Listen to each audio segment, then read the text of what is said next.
কল্পনা করুন আপনি একটা ব্যবসা গরম জঙ্গলের মাঝখানে দাঁড়িয়ে আছেন।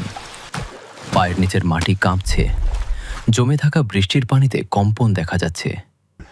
হঠাৎই নিস্তব্ধতা ভেঙে ভেসে এলো এক কান ফাটানো গর্জন। জুরাসিক পার্ক সিনেমার সেই গা শিউরে ওঠা দৃশ্য আমরা সবাই চিনি।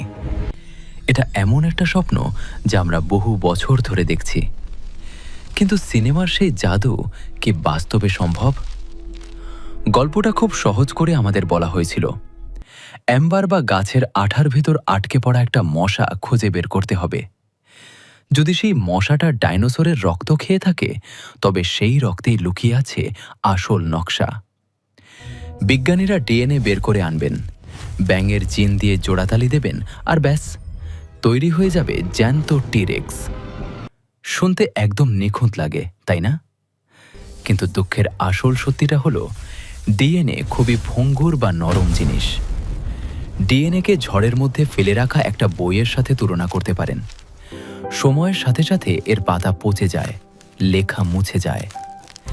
জেনেটিক উপাদানের একটা নির্দিষ্ট মেয়াদ থাকে। সবচেয়ে ভালো পরিবেশে রাখলেও কয়েক মিলিয়ন বা কয়েক লক্ষ বছর পর এটা নষ্ট হয়ে যায়। ডাইনোসর পৃথিবী থেকে বিদায় নিয়েছে ৬৬ মিলিয়ন বছর আগে, তাই সেই বইটা এখন আর নেই। সব পাতা ধুলো হয়ে গেছে। তাই ভেলোসিরাপ্টর ক্লোন করা বা হুবহু তৈরি করা অসম্ভব। আশা হারাবেন না, কারণ একটা চোরা গলি আছে। আমরা ওদের ফিরিয়ে আনতে পারবো না ঠিকই, কিন্তু নতুন করে তৈরি করতেও তো পারি। পাখি হলো বর্তমান যুগের ডাইনোসর।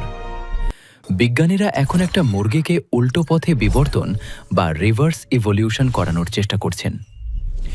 জিনের কিছু সুইচ অদল বদল করে তারা মুরগির ঠোঁটকে ডাইনোসরের চোয়াল আর ডানাকে নখে পরিণত করছেন। আমরা পুরনো জিনিস ফেরত পাবো না, পাবো একটা রিমিক্স। খুব শীঘ্রই আসছে চিকেন সরাস। হয়তো জুরাসিক পার্ক আমরা পাবো না, কিন্তু সেই দানবগুলো, ওদের দেখা পাওয়া এখন শুধু সময়ের ব্যাপার।